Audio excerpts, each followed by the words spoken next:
मुरली की कहानियाँ,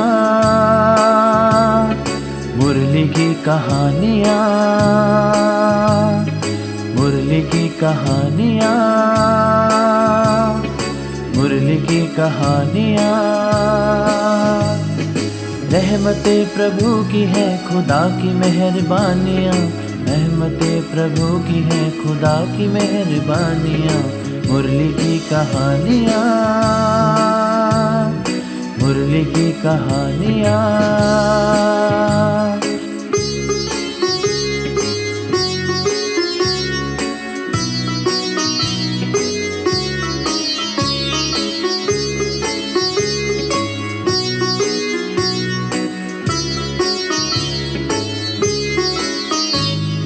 गहरे भेद खोलती, श्रीमुख से बोलती, जोड़ती अध्यात्म से प्रेम रंग घोलती। गहरे भेद खोलती, श्रीमुख से बोलती, जोड़ती अध्यात्म से प्रेम रंग घोलती। सद्गुणों की खानियाँ, ये मुरली की कहानियाँ,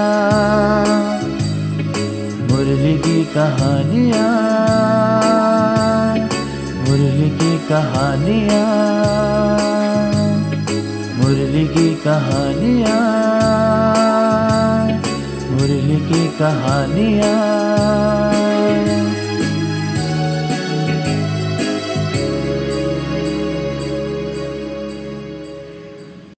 सभी प्यारे भाई बहनों को ओम शांति। आज हम कहानियों में विशेष पात्र कीचक के बारे में जानेंगे। यह कहानी महाभारत के अरण्य पर्व से ली गई है। बाबा बार बार इन सभी कहानियों का वर्णन मुरली में करते हैं और हम सभी बच्चों को इन कहानियों के माध्यम से मीठी मीठी शिक्षाएं देते हैं। तो आज हम महाभारत के एक पात्र कीचक के बारे में सुनेंगे। 12 साल का अरण्यवास पूरा करके 1 साल अज्ञातवास में रहने के लिए पांडव अपना वेश और भाषा बदलकर विराट राज्य में रहने लगे। विराट राजा के साले का नाम था कीचक। बहुत ही दुष्ट वृत्ति वाला था। बूढ़े विराट राजा के राज्य का सारा कारोबार कीचक ही देखता था।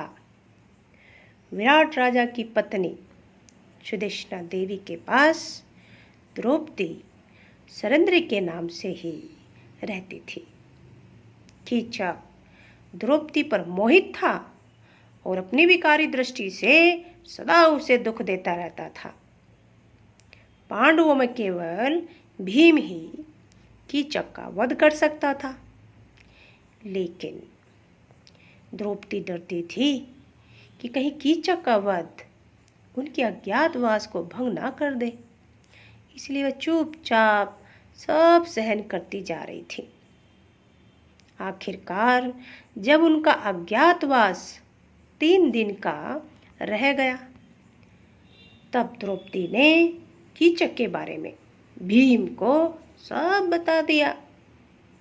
भीम के कहे अनुसार कीचक पर झूठा प्यार दिखाकर तथा फुसलाकर द्रौपदी ने उसे नर्तनशाला में आने के लिए कहा।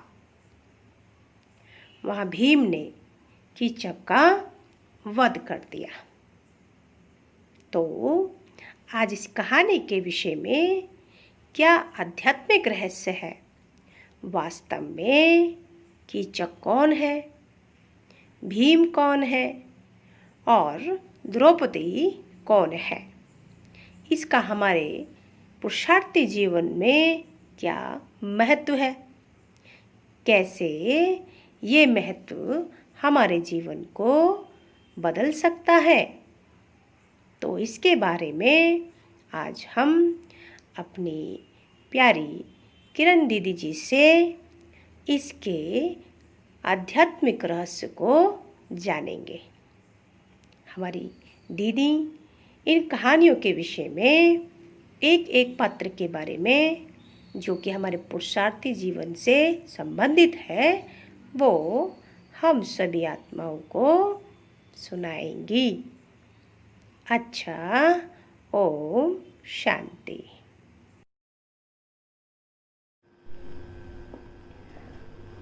ओम शांति। आज जो हमने कहानी सुनी कीचक के बारे में, महाभारत में अरण्य पर्व के खंड में कीचक के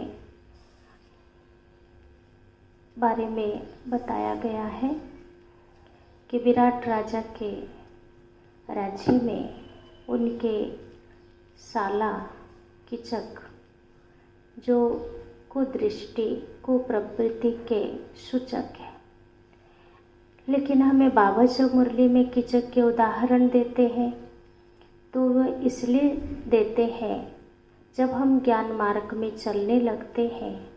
अज्ञान काल में तो हम जैसे थे वैसे बहुत अच्छे, अपने शुद्ध बुद्ध को लेकर हमें अपने आप में नशा शुद्ध घमंड रहता था कि हम सही है, हम गलत हो ही नहीं सकते। ऐसे भावना के साथ भी हम शिव बाबा के प्रांगण में आकर पहुँचे। बाबा ने आकर हमें आत्मा परमात्मा का ज्ञान दिया, सृष्टि चक्र का ज्ञान दिया, श्री चित्र का ज्ञान दिया, समस्त ज्ञान देकर हमें लौकिक से अलौकिक जीवन में बदल दिया। उसके बाद बाबा हमें अपनी सेवा में भी लगाते हैं, अर्थात यूज करते हैं।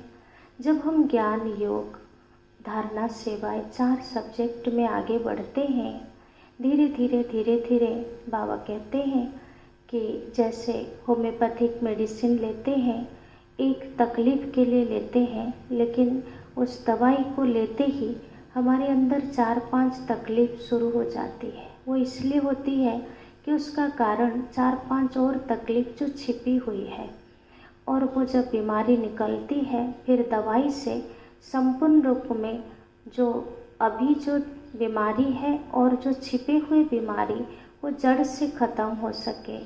ठीक इसी तरह बाबा की मुरली जो हम सुन रहे हैं ये होम्योपैथिक मेडिसिन की तरह है। जब हम बाबा की बातें सुनते हैं, अथाह ज्ञान सुनते हैं, विशाल हृदय में बाबा हम सबके साथ अपने मन बुद्धि को जोड़ने की शिक्षा सावधानी देते हैं। धीरे धीरे हमारे अंदर के बुरे संस्कार, छिपे हुए विकार खड़े होने लगते हैं, बाहर निकलते हैं। कभी कभी तो प्रकाश हो जाता है, कभी कभी तो अंदर छिपे हुए आंशिक रूप में दिखता है, तो कभी कभी बाह्य रूप में संपूर्णता में हमारे अंदर के जो रूप है वो बाहर सामने समक्ष हो जाता है, प्रत्यक्ष हो जाता है। इसलिए बाबा कहते हैं कि मेरे सभा में भी मेरे बच्चे जो यहाँ पर ज्ञान योग के अध्ययन कर रहे हैं, इनमें कीचक जैसे प्रवृत्ति के भी बैठे हैं। भले छिपे हुए वृत्ति अंदर है, लेकिन बाबा तो जानी जाननहार है। वो मुरली सुनाते हुए हम बच्चों पर एक बार नज़र डालते ही हमारे अंदर की प्रवृत्ति को जान लेते हैं।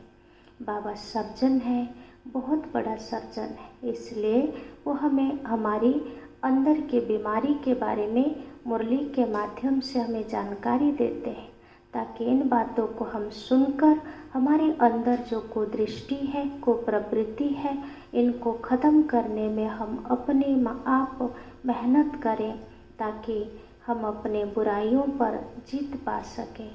तभी कीचक का वध होगा, अन्यथा हम ऐसे ही चलते रहेंगे और अंदर के बुरी प्रवृत्ति बढ़ती रहेगी। इसलिए हम जो भी ये चैनल के माध्यम से सुन रहे हैं, इन कहानियों का भाव बाबा हम सबको सिखाते हैं, ताकि हम अपने बुरे विचारों को ख़त्म करने के लिए बाबा के पास पहुँचे हैं। इसलिए इस पर अटेंशन दें, खबरदारी रखें, सावधान रहें, हम अपने बुरी चीज़ों से विजय प्राप्त करें, अन्यथा कीचक का वध तो निश्चित है। ओम शांति।